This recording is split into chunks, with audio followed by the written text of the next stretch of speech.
is Glenda Sue Carver. I've lived here in this particular area about a year now. Last August, I think I moved here. I came from Los Angeles. They're about 50 miles south of La Junta. I lived there for about 7 years, and it was quite hot. The wind blew a lot, and I thought I'd find me somewhere a little cooler. This is our 7th summer here. Previously, we were in Thornton for a while. We had a house there in Thornton. Before that, I had spent the past 18 years working in the Vale area as a new construction plumber. Ill health really forced my hand to come back down to the metro area. The inexpensive land and the fact of just being away from the city. Just don't like city living. Never have. Let's just start. I've been here 5 years. And what's your name? I'm Scott Paddock. Okay, I'm a service-connected disabled veteran. That could work, but not very efficiently. With the metal that's in me, it's like getting hit with an ice pick, and it'll bend double you over. Okay, and if you do that on any kind of construction job and they see you, you won't be there the next day. You're a liability. You can get hurt or hurt somebody. Mm-hmm.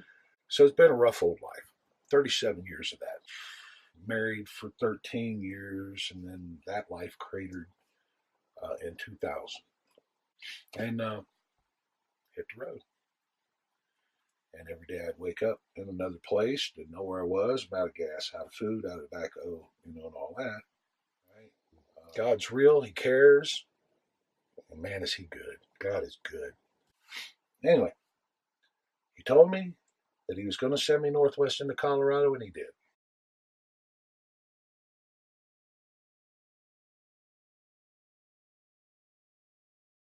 The San Luis Valley is a large valley that's really isolated from the rest of Colorado. We're surrounded by beautiful mountains, but that also means that the 23 small communities that exist here are often isolated from each other.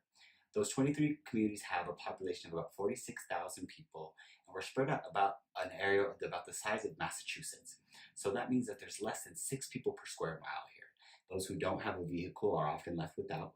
Many of our services here at La Puente are concentrated in and around the Alamosa area, but we understand that the need exists far beyond just Alamosa. They choose to live this way mostly because the land is inexpensive and they can afford to live out there. You don't get out too often when you kind of in an area like this. It's just about 4 miles down to the little market. And the people down there have been real nice to me. They have helped me out quite a bit, and I thank them. The conditions are tough. The summers are very nice, but the winters can be so windy and cold and long. And you have to learn to live with the conditions, not against it. You can't try to do too much to the topography. It's okay to grow crops and build some buildings, but if you try to do too much, and in addition to that, it's the people. You need to be able to get along with at least a certain amount of people so that you can have help when you need it, because you will need it eventually. Everywhere there's been thieves, drug dealers, preachers, good folks for the most part. But there have been issues, especially with people stealing, but they're so poor that sometimes they're desperate enough to do that. But anybody that stays is tough. The mountain decides. Oftentimes the people who move into the flats are a unique kind of people. They're homesteaders in a lot of ways. They have this dream about freedom and owning their own land and individualism and being able to survive on their own. Most of the individuals that live on the flats are on very fixed incomes. They either have some kind of small disability check or Social Security or other small income. So that means they're often having to stretch their dollar to the max. So decisions about driving into town or paying for things such as wood or covering medical expenses are oftentimes some of those biggest struggles. They don't have the resources to where they can just drive anywhere they want and not worry about it. To get groceries and stuff like that is planned. You don't just make one trip. You come into town for several things. That's the only way that they can pretty much afford to do it because it's so far out and remote. Once they figure out how to overcome that challenge, it makes it a little bit easier. But like I said, you have to plan trips to town, not just come in for one thing, because you may not have the gas the next day to come back in and get it. It takes me about, to get off my road and into town, about 45 minutes. I get my check there and get me some groceries and do a few little things that I need to do in Alamosa, and then come on back to the house. We try to go to Alamosa once a week. Try to do everything we need to do down there. Pay bills, get groceries, get gasoline, get other building products, or anything that needs to be purchased on that one weekly trip. Mm-hmm. It pretty much shoots an entire day for me. Mm-hmm. It was before it was a struggle. It's 82 miles to Walmart and back. Okay, and I got like a $500 truck and a $200 truck. Neither of which is running right now. So to get someplace right now, I got this. I've been working on putting a snowplow from one truck to another for a neighbor, and I get the old wore out truck. It's stuck in forward. It's got 4 forward gears. That's the only thing that would possibly take me to town right now. We get up and we always have a hearty breakfast, and then there's chores, water chores. Water can take up a fair amount of time with flushing toilets, doing dishes, cooking, cleaning up as well as possible. Then I try to work on this place. Often I take a couple hours in the afternoon to go out to the reservoir and fish for a couple hours, maybe catch some supper. And nights usually end pretty early. You know, I have solar and I have a generator for watching TV, but I rarely watch much. We read a lot. So, breakfast, not usually lunch, because everybody's off doing something, and then a good dinner, and the night ends pretty early. Much of each day, or part of each day, or each week is spent helping other people. Mm-hmm. You know, because people always are needing something, asking for something. I'm a retired plumber, and I don't charge people for small repair jobs, so they know it. But maybe a month later, they'll show up with something I need. The best time for me is wintertime. So nobody can get here, and I don't have to go anywhere. And with ADHD and sleep apnea and pain and losing this leg, and if they don't surgery on this right hand, I won't be able to use it shortly. With all these things going on physically, it's nice not to be pressed. Then I can focus. And if I want to study until 4:30 in the morning and go to sleep until 6 and get up and do it again, or 10 or whatever, I don't worry about it. I don't worry about it. Whatever that clock up there says is fine. It just whatever, change all at once.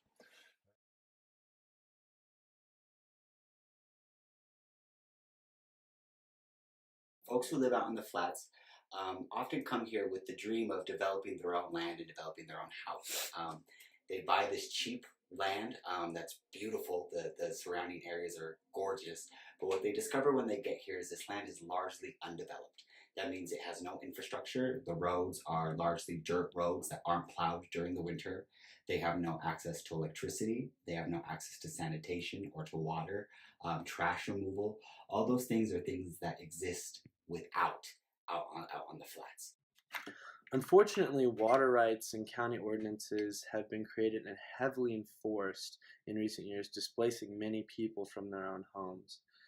Many folks have lived there for 10 to 20 years and now are encountering these issues, whereas many others are just moving in, trying to settle down and having to uphold to certain standards that they weren't aware of when they first moved in, making it very difficult for people to become settled in their own property. My car, I don't have a four-wheel drive. It's just a little front-wheel drive, and it's not really made for this area. When I came, I was wanting to get my well set up and then get me a little four-wheel drive, but my well cost quite a bit more than what I thought, so there went my car. We're totally unprepared to be able to stay here. Yeah. You have to have a monthly income because there's, as you probably know, there's no work. Right. And you have to have an inside area to do it. You can't come in a camper and throw a handful of seeds out on the ground and think you're going to reap this great big crop, because as you can see, what grows here is what grows here. or potatoes, barley, alfalfa. That's it, low growing crops. Because of the wind and the harsh conditions, the Costilla County building and code enforcement people have made it extremely difficult. In fact, we had to leave this property for a while because we always try to be compliant with what they're trying to do, and we have been. So they told us we had to leave, and we did. We boarded it up and left until we could get some more money to come down and get the sewer and septic. They had me in court for 4 times for land use violations, and the 5th time they actually put me in jail. What were the violations? Not having a sewer and septic, not having 600 square feet, not having the approved cistern. They won't approve these big plastic containers anymore. They want a concrete or a well. Regulations are great. The state regulations are fantastic. Okay, unless you're using those to keep people out. Okay, then they do stupid crap like come up with these expensive systems with all these infiltrators in them and soil samples and engineers. Whatever. They're just trying to make it expensive. I'm not Rambo. I'm not G.I. Joe. I'm just some nut that wants to feed your squirrels and live in the mountains and be left the hell alone.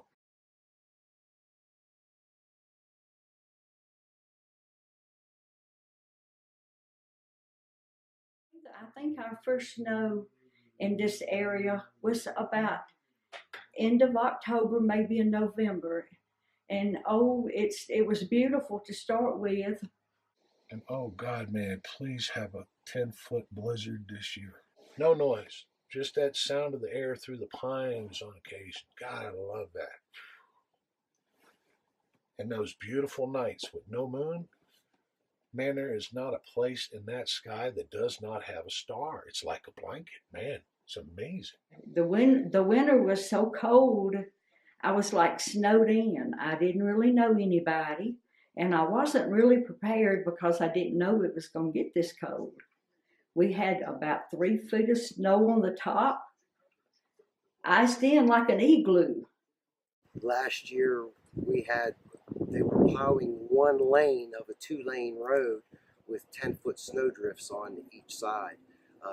That was even if you could make it to the main road to go through the snow tunnels. I was shut in for several months. I was running short of food, and it was getting pretty bad. For the wintertime, too, you best have 2 cars, just in case. Because you may need to get to the store. You may need to get to the doctor. You may need to get water. You can't, if you can't, and cars break down. One of my people, he was burning down the inside of his barn before I got this job, before I knew about him. It was quite an ordeal. I'm 70 years old and never quite went through anything like that before. I was told that it got cold here, but I wasn't really expecting quite that much.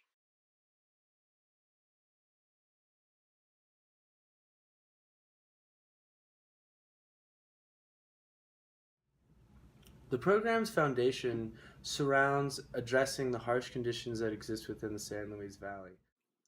The winter had gotten so bad, and I was wondering if maybe if I needed to just put the place up for sale, because I didn't know if I could. When you get old, it's hard to endure that cold. So a lady, she could call on the phone and said, could she come look at the property? And she asked me, why did I want to leave? And I said, because of the cold. It was very cold. And she said, well, I know a man, his gentleman, his name is Matt, and he works for this organization that helps you supply with wood. She said, Matt is a very nice gentleman, and said he will get you wood where you won't get cold anymore, Miss Sue.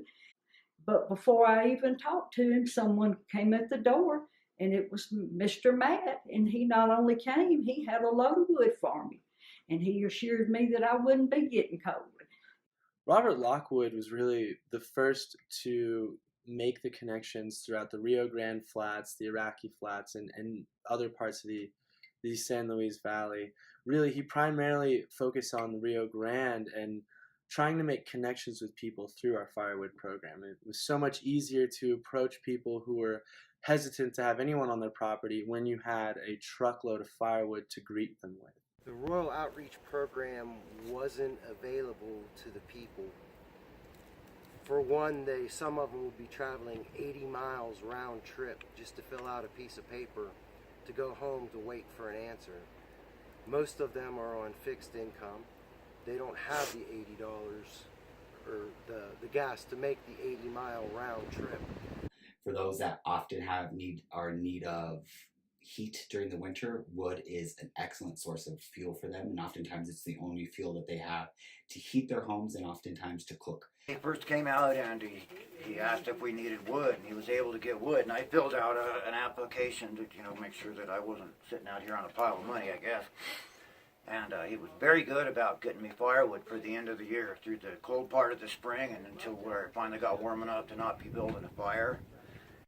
Because of La Puente, I want to say God through La Puente, and I got everything I need. And more. I mean, I would be embarrassed to ask for everything I got. This year, I have enough. He's helped me with firewood cleanup, fill out application for LEAP. He just tussles and finds things for people. He's real good at it, man. I dig the guy. He's cool. When Matt comes by with wood, he'll stay and talk for hours. They've never felt judged at all. Just, he cares. Matt cares. Matt has done a great job in following the footsteps of Robert, and we continue to expand. The Rio Grande Flats were our first area of moving out into the flats. We've now expanded to the Iraqi Flats, and we're now finding many folks that are down in the Costilla and Conejos County areas that are in need of our help. Matt has been a huge part of us being able to incorporate our work group program, helping people throughout the nation, from youth to adults, understand and witness that there are third world living standards in the country that they live in as well, and that they can be involved with helping people, whether it be delivering firewood, helping clean property, or in this past summer, building an addition to a home, allowing a family to live as independently as possible. We are lucky enough to have really wonderful partnerships here in the valley and in the surrounding areas where we collect wood. We chop up that wood here in our wood lot through the help of our work groups and volunteers, and then we make the connections out in the flats and figure out who are the families that could best use this wood and is going to be the best use for. It's been incredible to see the level of dedication from people that are working every single day to people that pass through and see that there are issues that exist and give it their all to make a difference in some way, shape, or form. The Rural Outreach Program has helped people move forward with their lives, and thanks to our work groups, we've been able to do so much more with it, and we're happy to see what will happen with the future. What we've discovered with Rural Outreach is that it's a program that is really based on understanding who our clients are. So when we go out into the flats and we reach out to these people, we want to make sure that we're holding that dignity intact for them and respecting the life that they have chosen to live. We also understand with dignity, none of those people have to suffer. They should be able to live in the home the way they want to and under their circumstances, but they should be able to heat their homes. They should be able to have enough food to live. They should have access to medical care. So Rural Outreach Initiative is really designed to start to handle all those issues. If you have a question or a need, or if I find somebody else with a need, he's been great, and I've recommended many people to La Puente. I think that Matt and the place in town do a great job of helping people, giving people what they need when they need it. La Puente and the folks that I've met there, and the Volunteers of America, 2 different crews now I've met. Man, what good-hearted people. They don't try to belittle you or step on your head, how big I am and how little you are type thing. None of that. They're actually persons that are just great people, and they talk to you eye to eye. You know, I've had more tears of relief, tears of joy, thankfulness from La Puente and all the good folks that work there, or the folks that do good work that work there. Kind of like a breath of fresh air after having you hold your breath for a couple of minutes, you know. But way better than that. Anyway, that's what I know about that. I just wouldn't have believed it.